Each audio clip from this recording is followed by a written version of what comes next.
Two poor twin girls are left alone in a hospital. One paralyzed, the other caring for her like a mother. A millionaire CEO, grieving his wife's illness and their inability to have children, crosses paths with them. Moved by their bond, he makes a decision that will transform all their lives forever. Before we dive in, let's light up this comment section with hearts from every corner of the world. The fluorescent lights of St. Mary's Hospital cast harsh shadows down the sterile hallway as 8-year-old Isabella Rose sat cross-legged on the cold linoleum floor beside her twin sister's stretcher. Gabriella Rose lay motionless, her tiny body connected to a maze of tubes and monitors that beeped steadily in the quiet corridor. The machines were the only sound in their world now, a mechanical lullaby that had become as familiar as breathing. Isabella gently stroked her sister's dark hair, whispering softly, "It's okay, Gabby, I'm here. I'm always here." Her voice carried a maturity that no 8-year-old should possess, forged by months of being the only family her paralyzed twin had left in the world. The accident had happened 6 months ago. A drunk driver had plowed into the foster home where they'd been staying, killing their foster parents instantly and leaving Gabriella with a severe spinal cord injury. The doctors said she might never walk again. Isabella had emerged with only scratches, but the guilt of being the healthy one weighed on her small shoulders like a mountain. Since then, they'd been living in the hospital's charity ward, forgotten by an overwhelmed social services system and too complicated for most foster families to consider. Who wanted to take on a paralyzed child and her devoted sister? The costs, the medical needs, the emotional complexity. It was too much for most people to handle. "Bella," Gabriella whispered, her voice barely audible above the machines. "My back hurts again." Isabella immediately stood up, her small hands gentle as she adjusted her sister's position on the stretcher. She'd learned to read every expression on Gabriella's face, every subtle sign of discomfort. The nurses were kind but overwhelmed, and Isabella had become an expert at caring for her twin. "Better?" Isabella asked, pulling their only blanket, a threadbare thing donated by a local church, up to Gabriella's chin. Gabriella nodded weakly, her eyes filled with a sadness that broke Isabella's heart every day. "Will you sing to me? The song Mama used to sing." Isabella's throat tightened. Their mother had died when they were 5, and their father had abandoned them shortly after. But she remembered the lullaby, remembered the warmth of their mother's voice, and she would do anything to bring that comfort to her sister. "Of course," Isabella whispered, taking Gabriella's small hand in hers. She began to sing softly, her young voice carrying down the empty hallway. "Hush, little darling, don't you cry. Mama's gonna sing you a lullaby. When the world gets dark and cold, I'll keep you safe. I'll keep you bold." As she sang, Isabella noticed a man in an expensive suit walking slowly down the corridor, his head down, his shoulders heavy with grief. He seemed lost, devastated, like he was carrying the weight of the world. She'd seen that look before, on her own face in the mirror, on the faces of other people who'd lost everything. The man paused when he heard her singing, his eyes lifting to take in the sight of the two girls. Isabella continued her lullaby, unaware that her voice was carrying a message of hope through the sterile hospital halls, touching the heart of a stranger who desperately needed to hear it. "Stars will shine to light your way until we meet again someday. Close your eyes and rest your head on dreams of love and hope instead." When the song ended, Gabriella's eyes had closed, a peaceful expression on her face for the first time in days. Isabella kissed her sister's forehead gently, then looked up to see the man in the suit standing nearby, tears streaming down his face. "That was beautiful," he said softly, his voice thick with emotion. "What's your name, sweetheart?" "Isabella," she replied, instinctively protective. "This is my sister Gabriella. She's sick. The man knelt down beside the stretcher, his expensive suit forgotten as he focused entirely on the two girls. "I'm David," he said gently. "David Harrison. What happened to your sister?" Isabella's eyes filled with tears as she explained about the accident, about the foster home, about how they'd been living in the hospital ever since. David listened with growing amazement and heartbreak, seeing something in these two little girls that he'd been searching for without even knowing it. David Harrison had built his technology empire from nothing, creating innovative software solutions that had made him one of the youngest billionaires in America. But all his success felt hollow tonight as he sat in the hospital corridor, having just left his wife Elena's room where she lay recovering from their third miscarriage in 2 years. The doctors had been gentle but clear. Elena would never be able to carry a child to term. The dream that had sustained them through years of trying, of hoping, of believing that they could build a family together had finally died. David had walked out of that room feeling like everything he'd worked for was meaningless. And then he'd heard Isabella's voice, singing with such love and devotion that it had stopped him in his tracks. Now, looking at these two remarkable little girls, he felt something stirring in his chest that he hadn't felt in months. Hope. "Tell me about yourselves," David said, settling more comfortably on the floor beside them. "What do you like to do?" Isabella's eyes lit up for the first time. "I like to read to Gabby. The nurses sometimes bring us books from the children's library, and I help take care of her. I know how to adjust her pillows and when she needs water and how to make her comfortable." "What about you, Gabriella?" David asked gently. "What makes you happy?" Gabriella's voice was soft but clear. "Bella's singing, and when she tells me stories about the places we'll go someday, when I'm better." David felt his heart breaking and healing at the same time. "What kind of places?" "The beach," Gabriella whispered. "Bella says there's a place where the water is warm and blue, and you can hear the waves singing. She says maybe someday we'll have a house near the beach." "And a garden," Isabella added quickly, "with flowers that smell really good. And maybe a dog, a friendly one who could be Gabby's friend." David was quiet for a long moment, watching Isabella gently stroke her sister's hair. The love between them was so pure, so powerful, that it took his breath away. Here was a child who had given up her own childhood to care for her disabled sister, who sang lullabies in hospital hallways and dreamed of beaches and gardens while living in charity wards. "How long have you been here?" he asked. "Since the accident," Isabella replied. "The social worker, Mrs. Peterson, she visits sometimes. She says it's hard to find families who can take both of us, especially with Gabby's condition." "We're a package deal," Gabriella said with a weak smile. "Bella won't leave me, and I don't want to be without her." David felt tears stinging his eyes again. These girls had nothing, no family, no home, no certainty about their future, but they had each other. And in that bond, he saw something more precious than all his wealth and success combined. "Would you like to meet my wife?" David asked suddenly.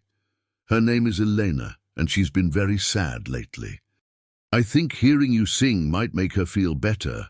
Isabella looked uncertain. "Is she sick too?" "In a way," David said carefully. "Her heart is sick. She's been wanting something very much, and she can't have it. But sometimes, when we're sad, meeting new friends can help." Isabella looked at Gabriella, who nodded slightly. "Okay," Isabella said, "if you think it would help her." As David helped maneuver Gabriella's stretcher down the hall, he was already making plans. He thought about Elena, lying in her hospital bed, mourning the children they would never have. He thought about his empty mansion, with its unused nursery and silent rooms. And he thought about these two extraordinary little girls who had found each other in darkness and chosen love over despair. Maybe, just maybe, they could all save each other. Elena Harrison lay in her hospital bed, staring out the window at the city lights below. At 35, she was still beautiful, with auburn hair and green eyes that had once sparkled with life. But months of failed pregnancies and dashed hopes had dimmed that spark, leaving her feeling hollow and broken. When David had left her room an hour ago, she'd seen the pain in his eyes, the same pain she felt every day. They'd been trying for a baby for 3 years, and each miscarriage had driven them further apart. She was beginning to wonder if their marriage could survive another loss. A soft knock at the door interrupted her thoughts. "Elena?" David's voice was different somehow, lighter, more hopeful than she'd heard it in months. "I'd like you to meet some new friends." Elena turned as David entered, followed by a small girl pushing a wheelchair. In the wheelchair sat another little girl, identical to the first, connected to a portable IV stand. Elena's breath caught in her throat. They were beautiful children, with dark hair and enormous brown eyes that seemed to hold depths of wisdom beyond their years. "This is Isabella and Gabriella," David said softly. "They're 8 years old. Isabella, Gabriella, this is my wife Elena." "Hello," Isabella said politely, her voice carrying that same mature quality David had noticed. "David said you were sad. Are you feeling better now?" Elena felt tears welling up in her eyes. "A little better, yes. Thank you for asking." Gabriella spoke up from her wheelchair, her voice soft but clear. "Bella sings when I'm sad. It always helps. Would you like her to sing for you?" Elena looked at David, who nodded encouragingly. "I would love that," she whispered. Isabella took her sister's hand and began to sing, her young voice filling the room with warmth and hope. "When the night seems long and cold, and your heart feels tired and old, remember that you're not alone. Love will guide you safely home." As the song ended, Elena was crying openly. But for the first time in months, they weren't tears of grief. They were tears of something else, something that felt like possibility. "That was beautiful," Elena said, her voice shaky with emotion. "How did you learn to sing like that?" "Our mama taught me," Isabella replied, "before she went to heaven. She said music was the best medicine for a broken heart." Elena felt something shift inside her chest. "Your mama sounds like she was very wise." "She was," Gabriella said, "and she told us that families aren't just people who look alike. They're people who take care of each other and love each other no matter what." Elena looked at David, seeing her own thoughts reflected in his eyes. "Tell me about yourselves," she said, settling back against her pillows. "What do you like to do?" For the next hour, the girls told Elena about their dreams, their fears, their hopes for the future. Isabella spoke about wanting to be a doctor someday, so she could help other children like Gabriella. Gabriella talked about her love of books and her dream of writing stories that would make people happy. Eleanor found herself laughing for the first time in months, delighted by their intelligence and resilience. These children had been through unimaginable trauma, yet they faced each day with courage and love for each other. "Mrs. Elena," Gabriella said suddenly, "are you and David going to have a baby?" The question hung in the air like a thunderclap. Elena felt her throat tighten, the familiar pain washing over her. We wanted to," she said carefully, "but sometimes things don't work out the way we hope." Isabella reached out and took Elena's hand. "I'm sorry," she said simply, "but maybe God has a different plan for you. Maybe he wants you to be a mama to kids who need one really badly." Eleanor looked at David, seeing the same wonder in his eyes that she felt in her heart. Could it be that simple? Could these two remarkable children be the family they'd been trying so desperately to create? "What would you think," Elena said slowly, "if David and I wanted to take care of you, both of you, forever?" Isabella's eyes widened. Like a real family?" "Like a real family," David confirmed, his voice thick with emotion. Gabriella began to cry, but they were tears of joy. "Do you mean it? Really and truly? Really and truly. Elena whispered, and for the first time in months she felt complete. The next morning, Elena sat in her hospital bed with both girls curled up beside her, reading from a book of fairy tales. Isabella was helping Gabriella follow along with the words, their dark heads bent together in concentration. David stood in the doorway, watching his wife come alive in a way he hadn't seen in years. And they lived happily ever after, Elena read, closing the book. Do you think that's really possible? Gabriella asked quietly. Happily ever after.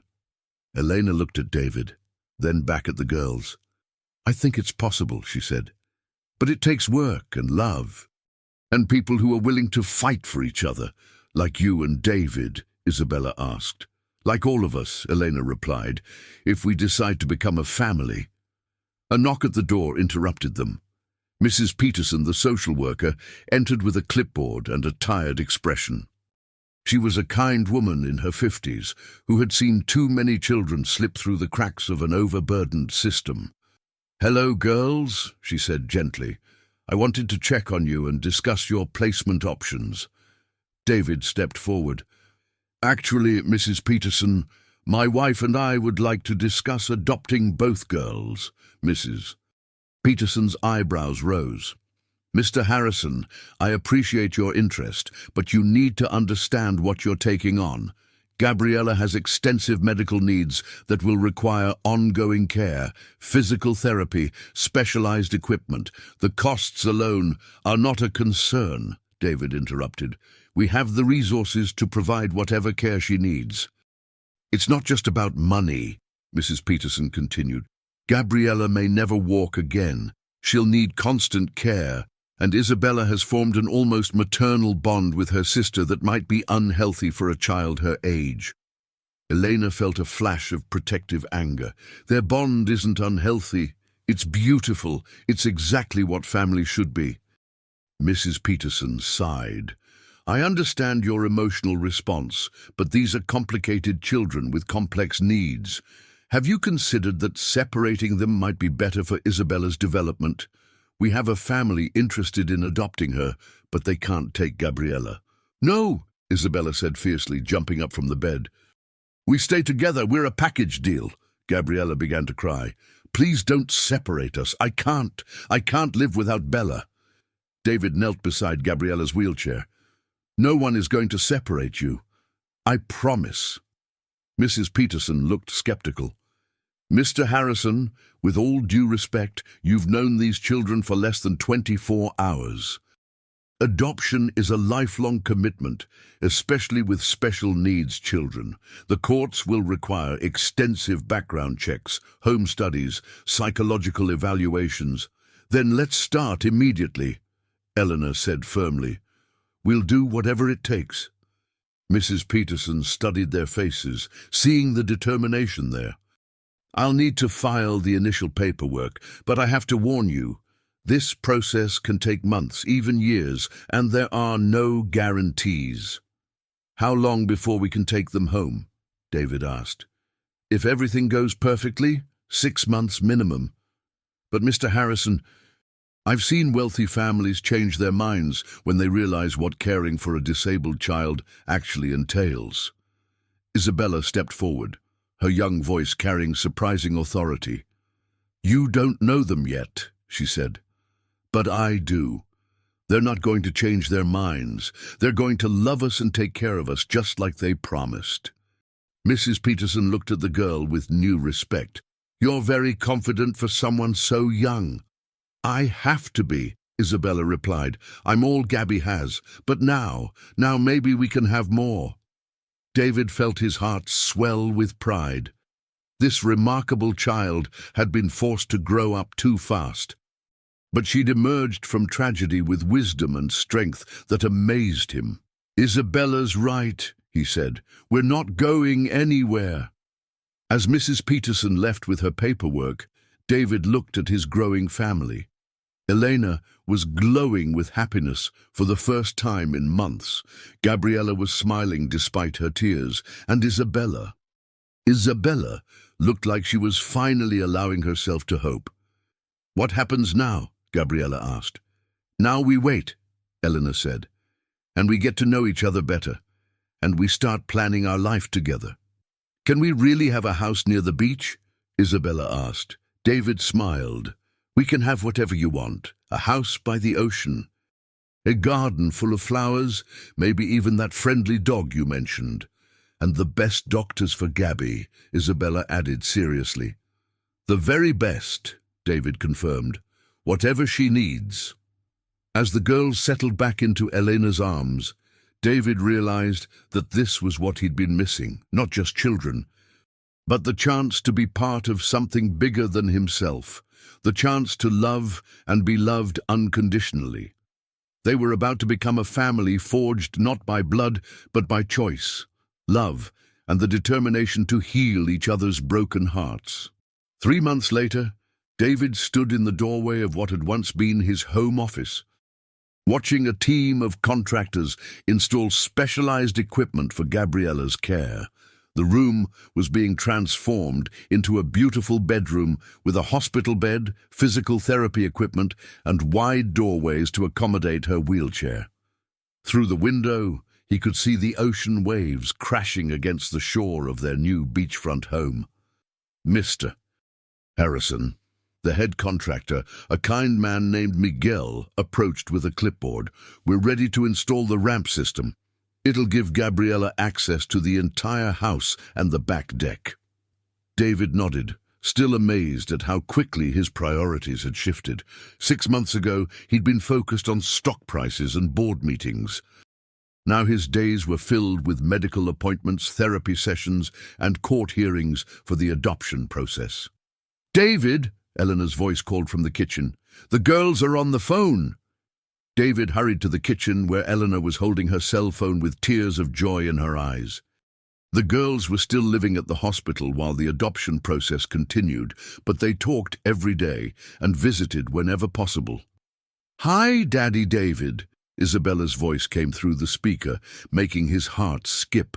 She'd started calling him that a month ago, and it never failed to move him. Hi, sweetheart. How's Gabby today? She's doing great. She moved her toes again during physical therapy.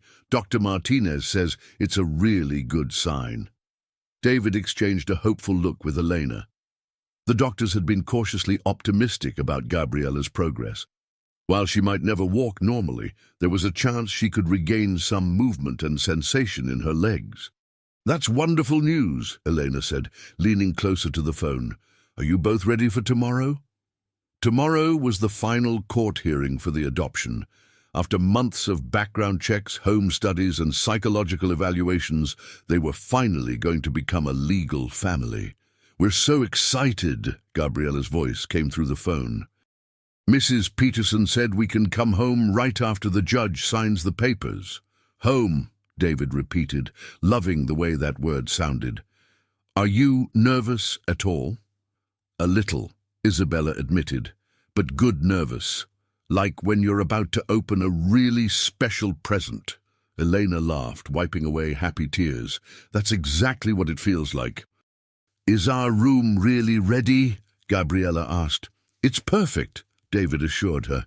You each have your own space, but there's a door connecting your rooms so you can talk to each other whenever you want. They'd initially planned to give the girls separate rooms, but Isabella had requested that they be connected. She still felt responsible for Gabriella's care, and David didn't want to break a bond that had kept them both strong through so much trauma. And the garden? Isabella asked. The roses are already blooming, Elena said. And we planted those sunflowers you wanted. They're going to be huge. I can't wait to see them, Gabriella said softly. And to sit on the deck and listen to the waves. We can do that every day, David promised, for the rest of our lives. After they hung up, David pulled Elena into his arms. Are you ready for this? He asked. Really ready? Elena looked around their transformed home, the ramps, the medical equipment, the children's books scattered on every surface. I've never been more ready for anything in my life.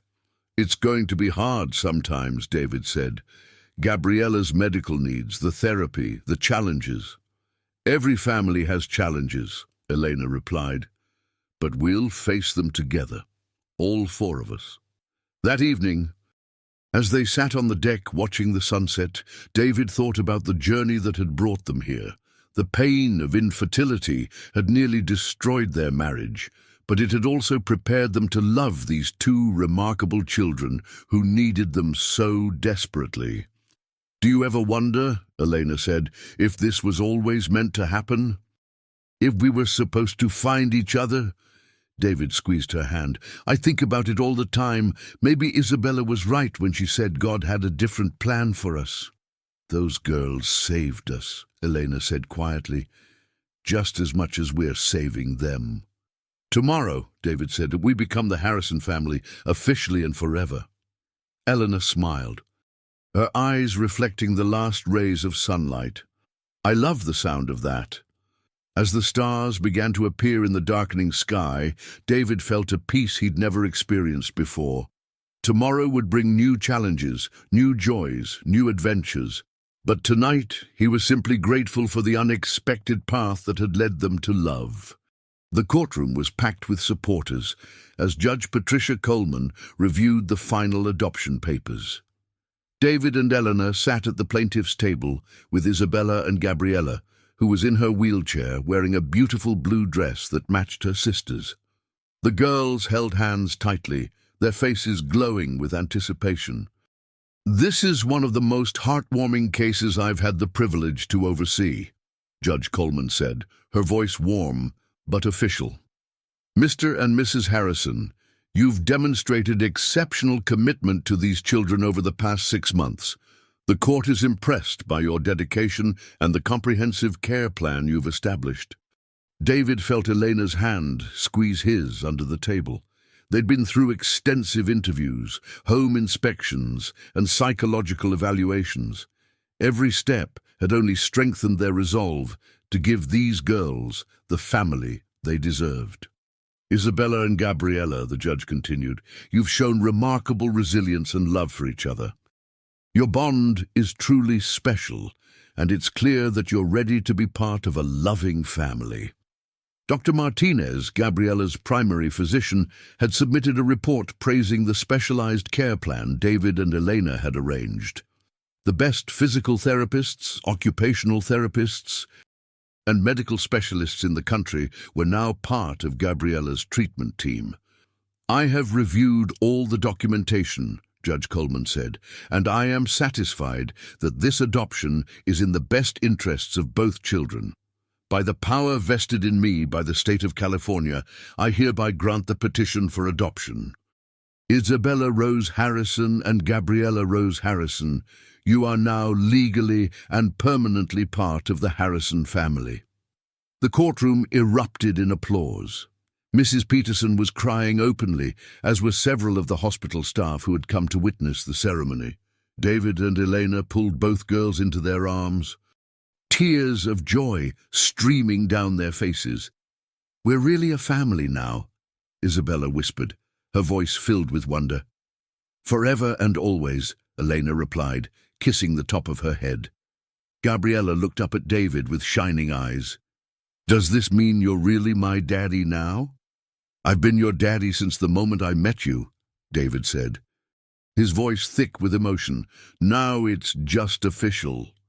As they left the courthouse, David carried the adoption certificate, while Elena pushed Gabriella's wheelchair. Isabella walked beside them, her head held high with pride and happiness. "What do you want to do first when we get home?" Elena asked. "Can we sit on the deck and watch the waves?" Gabriella asked. "All of us together?" "Of course," David replied. "It's your house now, too." The drive home was filled with excited chatter as the girls planned their first official day as a family. When they pulled into the driveway of their beachfront home, Isabella gasped. "There's a banner," she exclaimed.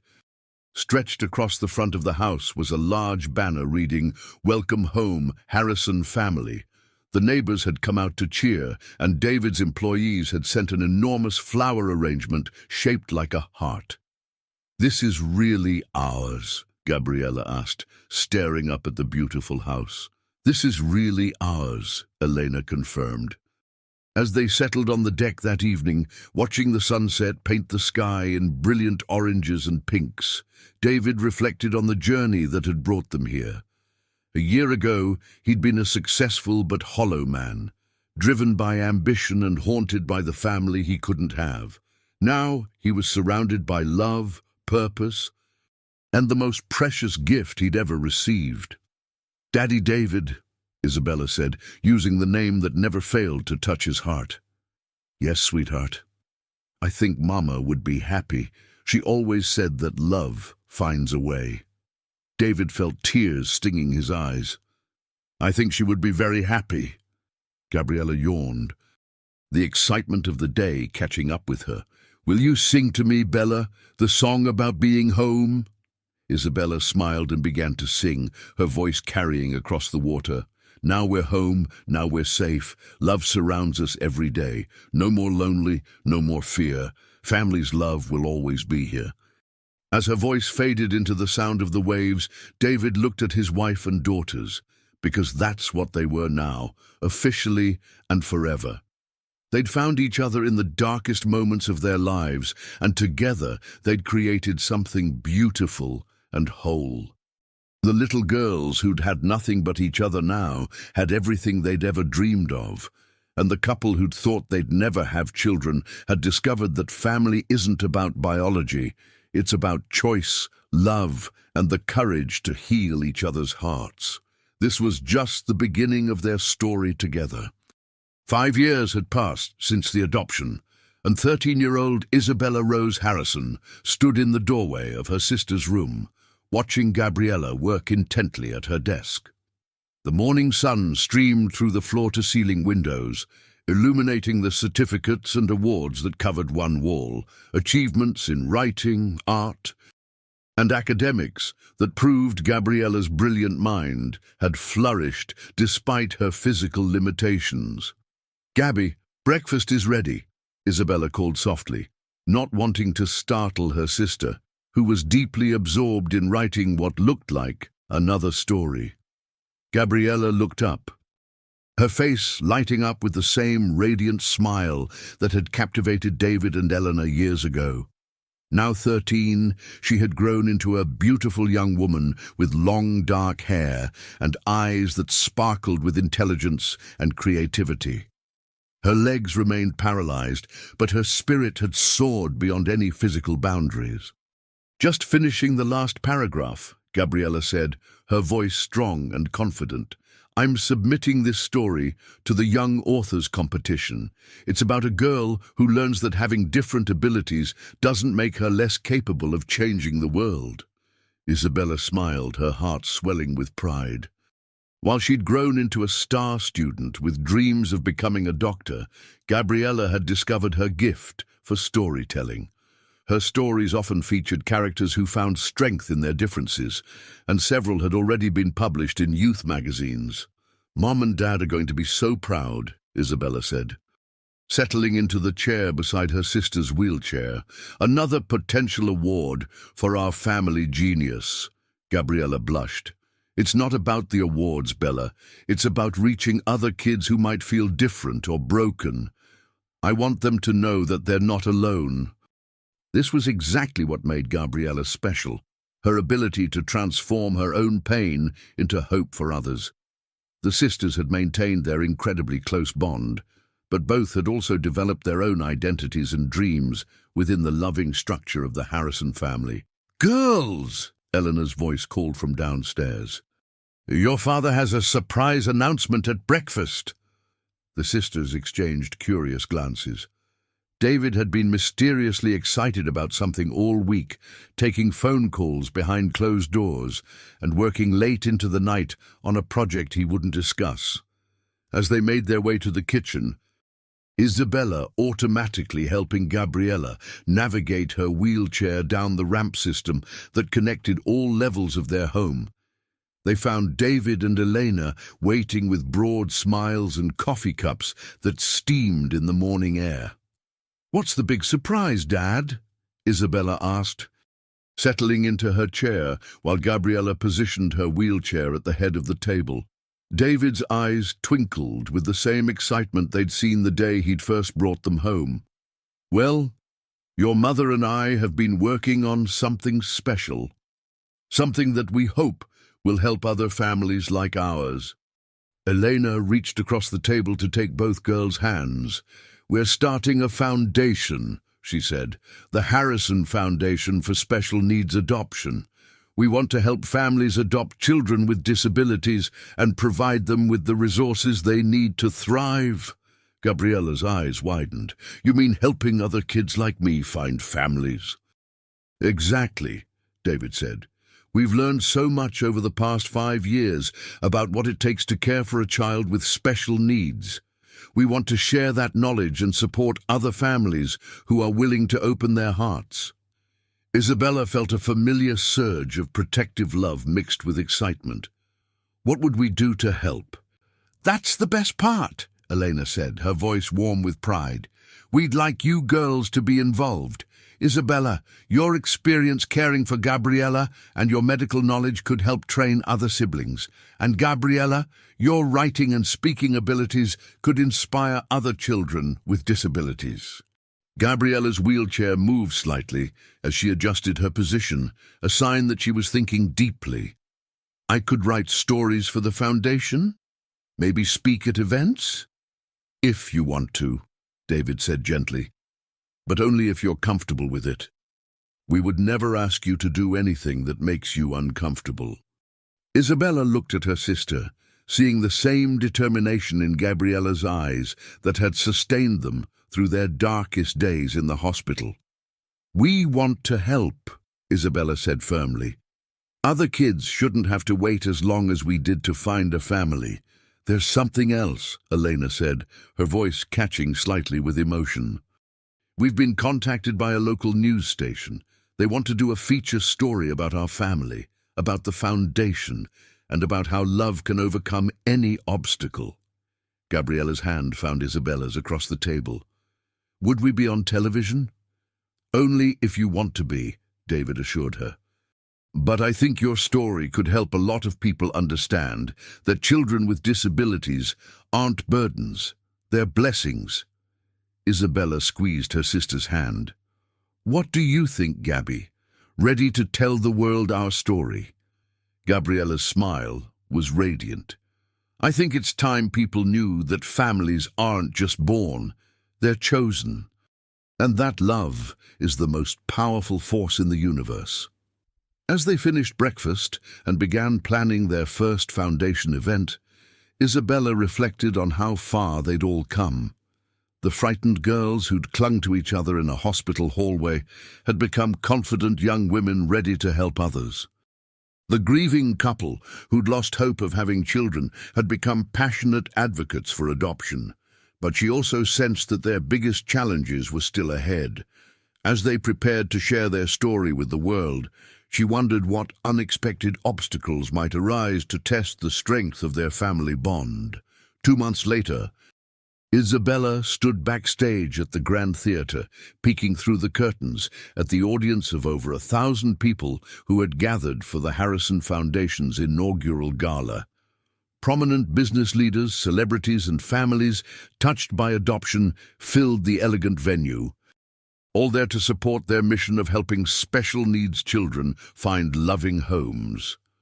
"Nervous?" Gabriella asked, wheeling her chair up beside her sister. She looked stunning in a deep blue dress that matched her eyes, her hair styled in an elegant updo that made her look older than her 13 years. "A little," Isabella admitted. "Are you?" "Oh, terrified," Gabriella said with a laugh, "but good terrified, like when you're about to do something really important." David appeared in his tuxedo, looking every inch the successful businessman, but with the warm smile that had captured their hearts 5 years ago. "How are my girls doing?" "Ready," they said in unison. A habit they'd developed over the years that never failed to make their parents smile. Elena joined them, radiant in a silver gown, carrying a folder of notes. "The media response has been incredible. We already have 12 families interested in special needs adoption, and 3 major corporations want to sponsor our programs. That's wonderful. Mom, Isabella said, then noticed her mother's slightly tense expression. Is everything okay? Elena hesitated. There's something we need to discuss. A reporter from Channel 7 has been asking some difficult questions. David's expression grew serious. What kind of questions? About the girl's birth family. About whether we've tried to contact any surviving relatives. About whether it's ethical for wealthy families to adopt when there are working-class families who might be better suited. Gabriella's face went pale. Someone's questioning our adoption? Not questioning it, Elena said quickly. Just raising issues that some people might find controversial. We wanted you to know before you go on stage. Isabella felt a familiar surge of protective anger. Let them question it. We know who we are. We know we belong together. That's exactly what we're going to tell them, David said firmly. This family was built on love, not money. And no one can take that away from us. A production assistant approached them. 5 minutes, Mr. Harrison. The girls are scheduled to speak after your introduction. As they waited in the wings, Isabella noticed something troubling. A man in a rumpled suit was seated in the front row, taking notes and occasionally pointing his phone in their direction. Something about his demeanor made her uneasy. Dad, she whispered, who is that man in the front row? The one with the notebook? David followed her gaze and frowned. I don't know, but I'll have security check him out. The lights dimmed, and Elena took the stage to thunderous applause. Ladies and gentlemen, 5 years ago, my husband and I thought our dream of having children was over. We had suffered multiple miscarriages and been told we would never carry a child to term. The audience was completely silent, hanging on every word. But sometimes God has different plans for us. Sometimes the family we're meant to have isn't the one we expected. Tonight, I want to introduce you to 2 remarkable young women who taught us that love creates family, not biology. Isabella and Gabriella took the stage to warm applause. Gabriella's wheelchair had been equipped with a special microphone system that allowed her to speak clearly to the entire audience. My name is Gabriella Rose Harrison, she began, her voice steady and strong. 5 years ago, my sister Isabella and I were alone in a hospital with no family and no hope. I was paralyzed from a car accident. And Isabella was caring for me because she was the only person in the world who loved me. The audience was completely captivated. Isabella watched faces in the crowd, seeing tears in many eyes. But then something magical happened, Gabriella continued. A man and woman who had been through their own heartbreak found us. They didn't see a burden or a problem to be solved. They saw 2 girls who needed love, and they had love to give. Isabella stepped forward to the microphone. Our adoption wasn't about money or prestige. It was about 4 broken people who found each other and became whole. It was about choosing to love even when love seemed impossible. The applause was deafening. But as Isabella looked out at the audience, she saw the man in the front row stand up and start walking toward the stage, his press badge visible and his expression determined. Mr. Harrison, he called out, his voice cutting through the applause. Is it true that you never investigated whether the girls had living relatives who might have wanted to care for them? David stepped forward protectively.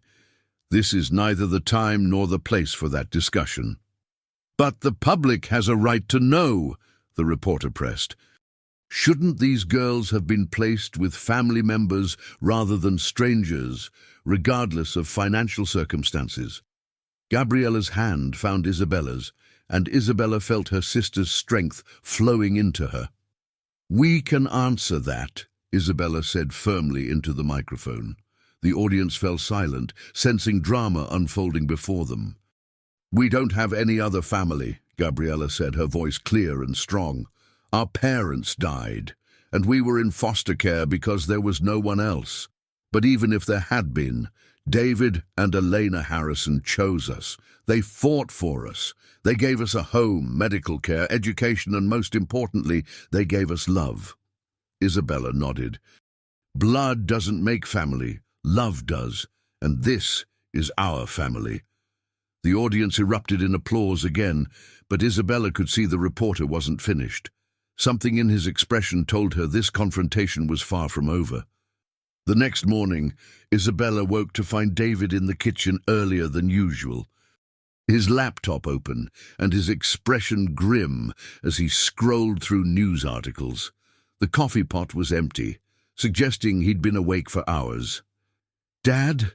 Isabella said softly, not wanting to startle him. "Everything okay?" David looked up, his smile not quite reaching his eyes. "Just catching up on some work, sweetheart. How did you sleep?"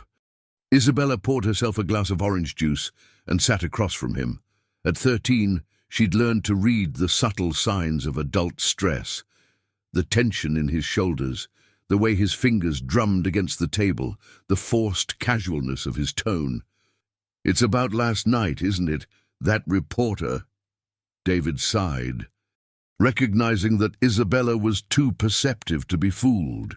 "Thomas Mitchell from Channel 7. He's been digging into our family story, and he's found some complications." "What kind of complications?"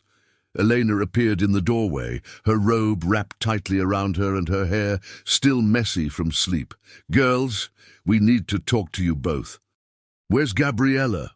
"Still sleeping. She was exhausted after the gala." Isabella's concern grew. "What's going on?"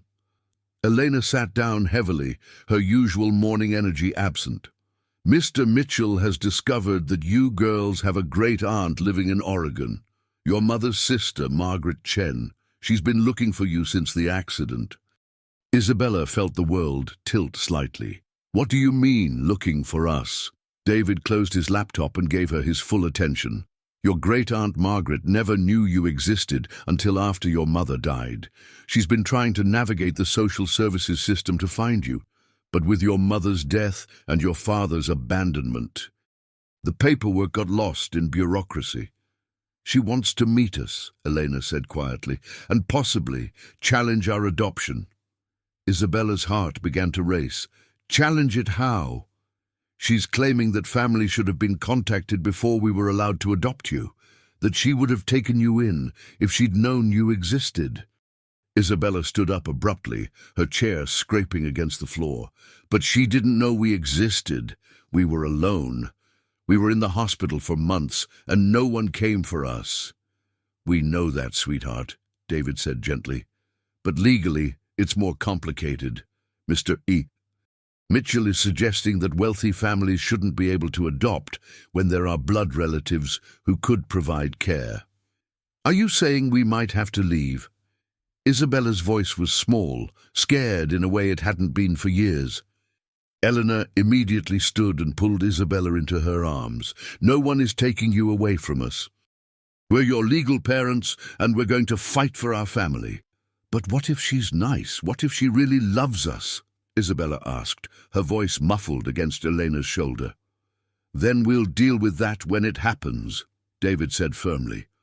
"But love isn't just about blood, Isabella. It's about being there when someone needs you. It's about sacrifice and commitment and showing up every day." The sound of Gabriella's wheelchair approaching made them all turn. She was still in her pajamas, her hair tousled from sleep, but her eyes were alert and concerned. "I heard voices," she said. "What's happening?" Isabella quickly explained the situation, watching her sister's face grow pale as the implications sank in. "So we might have family we didn't know about," Gabriella said slowly. "But they want to take us away from Mom and Dad." "Not necessarily," Elena said carefully. "She wants to meet you first, to get to know you." "What if we don't want to meet her?" Gabriella asked. "What if we're happy with our family the way it is?" David knelt beside her wheelchair. "You have every right to make that choice, but I think it might be good for you to meet her, to understand where you came from, even if it doesn't change where you belong." Isabella felt torn between curiosity and fear. Part of her had always wondered about their extended family, about the stories and history they'd never known. But another part of her was terrified that meeting this great aunt would somehow diminish the love they shared with David and Eleanor. "When does she want to meet us?" Isabella asked. "She's flying in this weekend," Eleanor said. "She'll be staying at a hotel downtown. We can meet her there if you're comfortable with that." Gabriella reached for Isabella's hand. "What do you think, Bella?" Isabella looked around the kitchen, at the family photos on the refrigerator, the artwork she and Gabriella had created that Elena had framed and displayed, the medical equipment that had been seamlessly integrated into their home. This was their life, their family, their safe space. "I think," Isabella said slowly, "that we should meet her. Not because we have to, but because we want to understand our story. All of it." "And if she tries to take us away?" Gabriella asked. Isabella's grip on her sister's hand tightened. "Then we fight, together, like we always have." David and Elena exchanged a look of pride and concern. Their daughters were growing up, facing complex questions about identity, family, and belonging. But they were facing them with the same courage and unity that had sustained them through their darkest days. "Together," David agreed. "Always together." Saturday afternoon, the Harrison family sat in the elegant lobby of the downtown Marriott, waiting for Margaret Chen to arrive.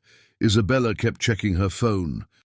Noting that their great-aunt was already 15 minutes late, Gabriella sat quietly in her wheelchair, her hands folded in her lap, while David and Elena flanked them protectively. "Maybe she changed her mind," Isabella said, trying to keep the hope out of her voice. "Or maybe she's just nervous," Elena replied gently. "This is probably as overwhelming for her as it is for us." A woman in her late 50s approached their seating area, her black hair streaked with silver and her eyes scanning the lobby uncertainly. She wore a simple blue dress and carried a worn leather purse, her overall appearance suggesting modest means but careful pride in her appearance. "Margaret?"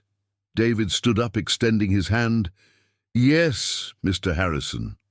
Her voice was soft, with a slight accent that reminded Isabella of their mother's voice from distant memories. "Thank you for agreeing to meet me." Margaret's eyes immediately found Isabella and Gabriella, and her breath caught audibly. "Oh my goodness," she whispered. "You look exactly like your mother at that age."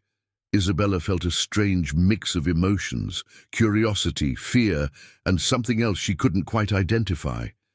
"You knew our mother?" "Linda was my baby sister," Margaret said, her eyes filling with tears. "She was 10 years younger than me, and when our parents died, I practically raised her. Until we lost touch when she moved to California." Elena gestured to the chairs around them. "Please sit. We'd like to hear about our daughter's family history." Margaret sat down carefully, her gaze never leaving the girls. "I tried to find Linda when I heard she'd gotten married, but she'd moved so many times, and then I found out she'd died and that you girls existed. I've been searching for you for 3 years." "3 years?" Gabriella's voice was small. "But we've been with Mom and Dad for 5 years." "I know, sweetheart. The social services system failed all of us. I should have been contacted when you were first placed in foster care." Margaret's voice carried a note of bitterness. "If I'd known you were in that hospital, alone and scared, I would have driven straight through to get you." Isabella felt David's hand on her shoulder, steadying her. "What do you want from us now?" she asked directly. Margaret looked surprised by the question. "I want to know you. I want to share stories about your mother, about our family. I want to be part of your lives." "But the reporter said you might challenge our adoption," Isabella pressed. Margaret's expression grew troubled. "Mr. Mitchell approached me, yes. He suggested that wealthy families shouldn't be able to adopt when there are blood relatives available." But I've been watching you girls from a distance, reading about your achievements, seeing how happy you are." She paused, wiping her eyes. "I could never take you away from people who love you so much. But I was hoping there might be room in your lives for one more person who loves you." Gabriella leaned forward in her wheelchair. "Tell us about our mother. What was she like?" Margaret's face lit up. "She was like you, Isabella, always taking care of everyone else. And she was creative like you, Gabriella. She used to write stories and act them out for me when we were children." For the next hour, Margaret shared stories about their mother's childhood, about family traditions, about the grandmother Isabella and Gabriella had never known. She showed them old photographs, including one of their mother at 8 years old, that looked remarkably like both girls. "She would be so proud of what you've become," Margaret said, looking at both girls with obvious love. "And she would be grateful to the Harrisons for giving you the life she would have wanted for you." Elena, who had been quietly listening, spoke up. "Margaret, we would love for you to be part of the girls' lives. You're their family, and family is important." "Really?" Margaret's voice was hopeful. "You wouldn't mind?" "Mind," David said. "We'd be honored. The girls deserve to know their heritage, their family stories, and you deserve to know these remarkable young women." Isabella felt something settle in her chest, a peace she hadn't even realized she'd been missing. Could you visit us sometimes? Maybe tell us more stories?" "I would love that," Margaret said. "And maybe you could visit me in Oregon sometime. I have a small farm, and I've been hoping to share it with family." Gabriella's eyes were bright with tears. "We could have a grandmother figure and parents. We could have a bigger family." "The biggest family," Elena said, reaching over to squeeze Margaret's hand, "built on love, not on taking anyone away from anyone else." As they prepared to leave, Margaret hugged both girls gently. "I'm so sorry I wasn't there when you needed me most. But I'm here now, and I'm never going to disappear again." Isabella hugged her back, smelling the faint scent of lavender that reminded her of distant memories. "We're glad you found us." "Aunt Margaret, even if it took a while." Walking out of the hotel, Isabella felt like their family circle had expanded rather than been threatened. They had gained something precious, a connection to their past that somehow made their present even more meaningful. But as they reached the parking garage, Isabella noticed a familiar figure lurking near their car. Thomas Mitchell, the reporter, was waiting with his camera crew, ready to capture their family's private moment for the evening news. "Mr. Harrison," he called out, "how did the meeting go? Are the girls going to be returned to their biological family?" David's expression hardened as he stepped protectively in front of his daughters. "This is a private family matter, Mr. Mitchell. But the public has a right to know about adoption practices that might be unfair to working-class families," Mitchell persisted. Isabella surprised everyone by stepping forward. "Mr. Mitchell, you want to know about unfair? Unfair is 2 little girls lying in a hospital with no one to love them.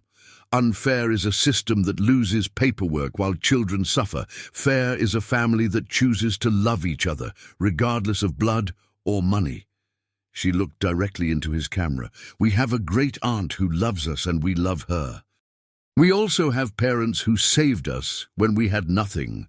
Both can be true, both are beautiful, and both are our choice to make." Mitchell looked taken aback by her eloquence and confidence. "But what about the ethics of—" "The ethics," Gabriella interrupted, her voice strong despite her quiet nature, "are simple. Love is love. Family is family. And no one gets to decide that for us, except us." As they drove home, Isabella felt a profound sense of completeness. They'd gained a great aunt who loved them, but more importantly, they'd proven to themselves and the world that their family was unbreakable, no matter what challenges arose. 6 months later, Isabella stood in the wings of the auditorium at Stanford University, adjusting her cap and gown as she prepared to deliver the keynote address at the National Conference on Special Needs Adoption. At 14, she was the youngest keynote speaker in the conference's history, invited to share her family's story and advocate for adoptive families. The auditorium was packed with social workers, adoptive parents, and advocates from across the country. Isabella could see her family in the front row, David and Elena beaming with pride, Gabriella in her wheelchair wearing a beautiful green dress, and Aunt Margaret, who had become a regular presence in their lives over the past months. "You ready for this, sweetheart?" David asked, appearing beside her with a bottle of water. "As ready as I'll ever be," Isabella replied, accepting the water gratefully. "It's surreal, speaking to all these professionals about adoption when I'm still just a kid." "You're not just a kid," Elena said, joining them. "You're someone who's lived the reality they're trying to understand. Your voice matters more than any expert's opinion." Gabriella wheeled over to them, her laptop balanced on her lap. "I've been live tweeting some of the earlier sessions.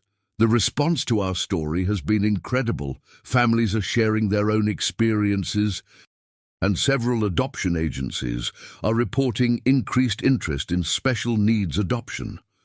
Isabella felt a surge of pride. The Harrison Foundation had grown beyond their wildest dreams, with chapters in 12 states and partnerships with major adoption agencies.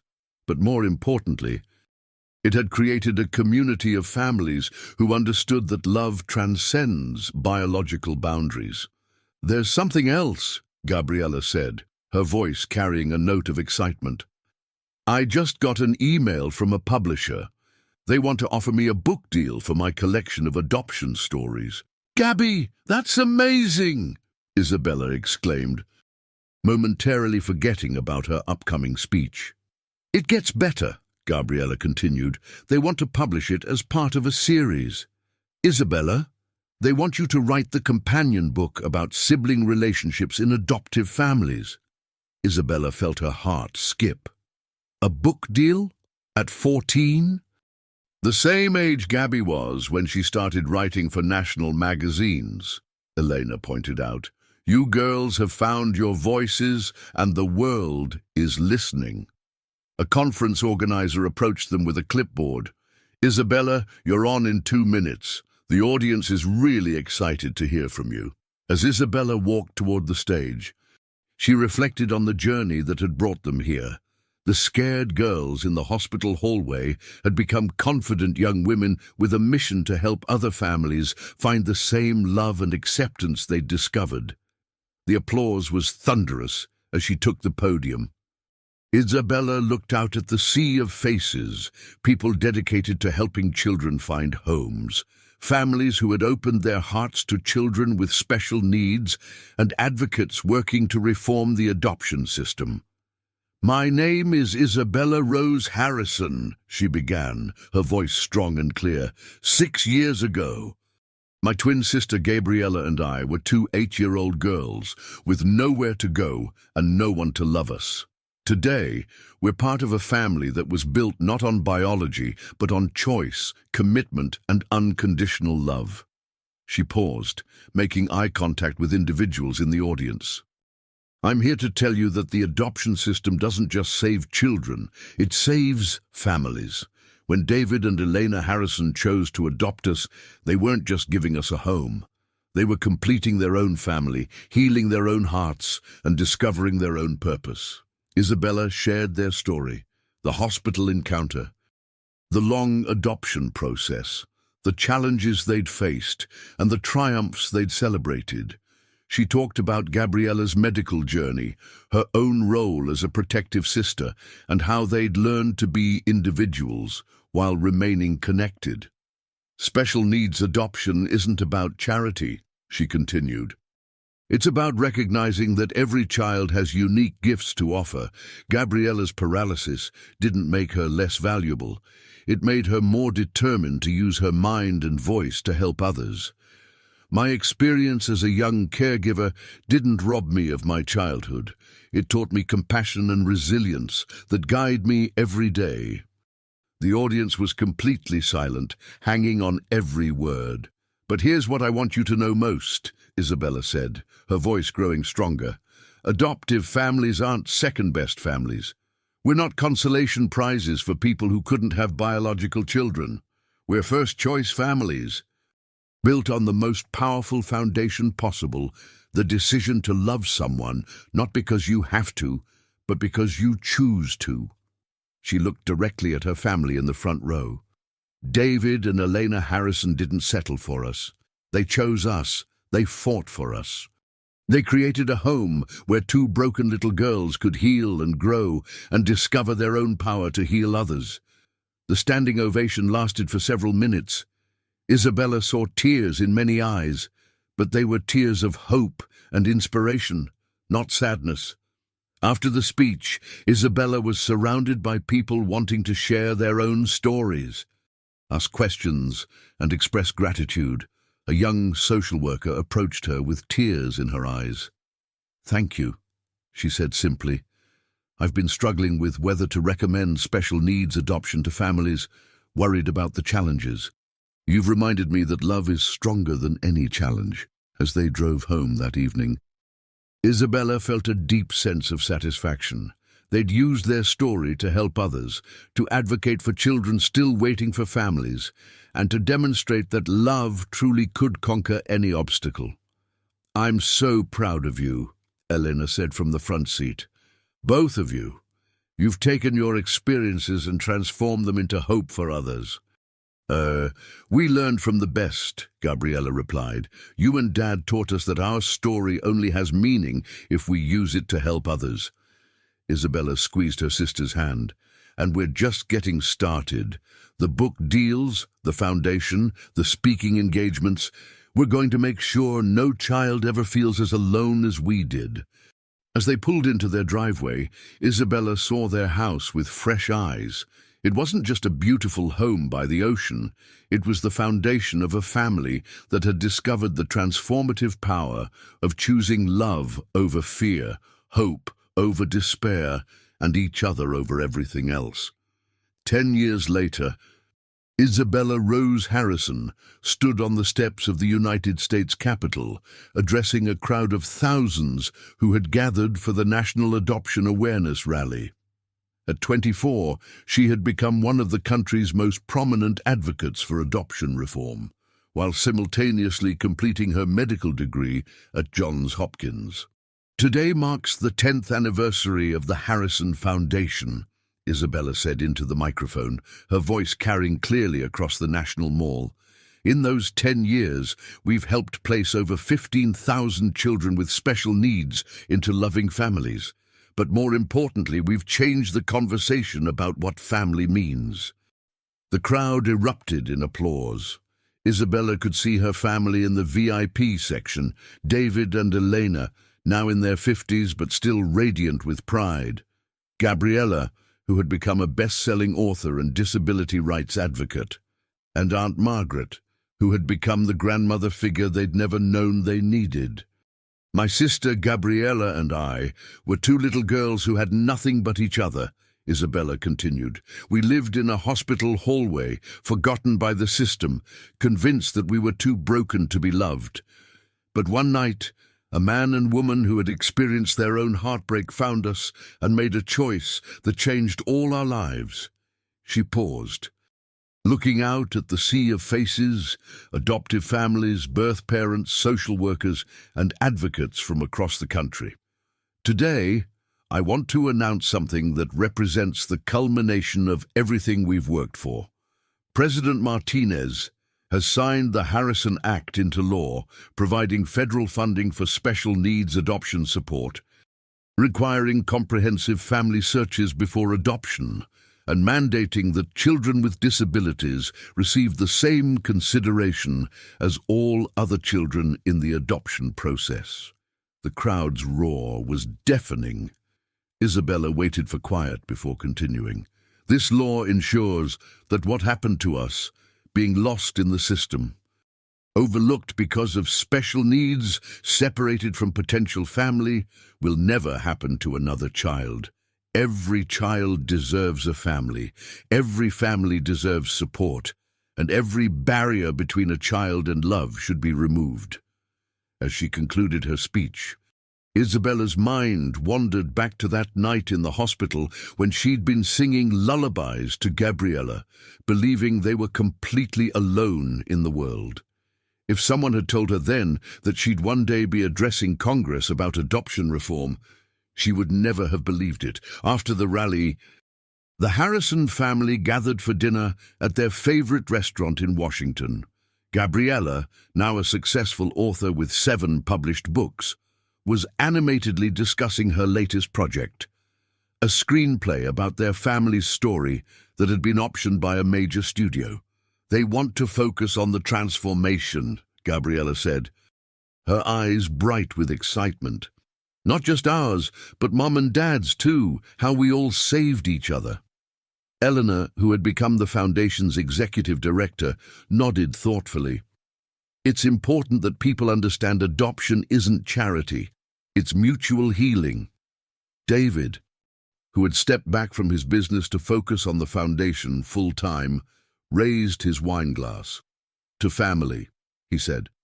"Not the one we planned, but the one we chose."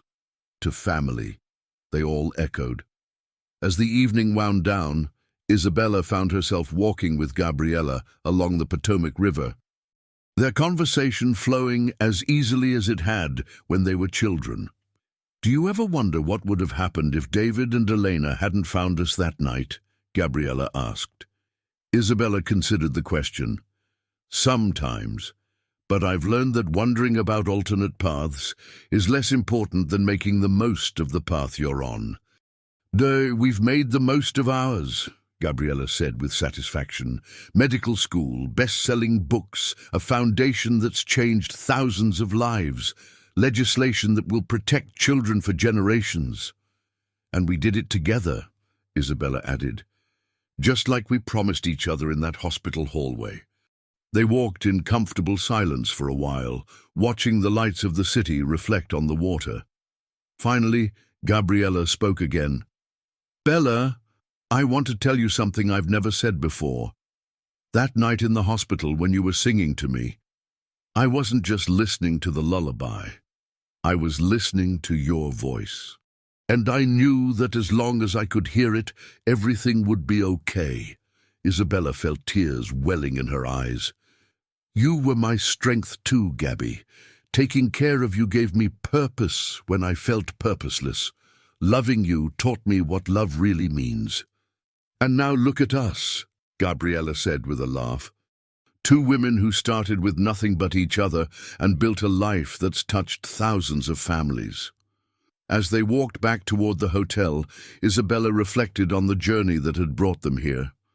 The frightened girls who had clung to each other in a hospital corridor had become confident women who used their voices to advocate for others. The grieving couple who had thought they'd never have children had discovered that family transcends biology. "You know what the best part is?" Isabella said as they reached the hotel entrance. "What's that?" "We're still just getting started. The foundation, the legislation, the books, they're all just the beginning. We have decades ahead of us to help more families discover what we learned that night in the hospital, that love creates family, and family creates miracles." The two sisters who had once had nothing but each other now had everything, and they were using it to ensure that no child would ever feel as alone as they once had. Their story, which began with a song in a hospital hallway, had become a symphony of hope that would echo through generations of families built on the most powerful foundation of all: chosen love.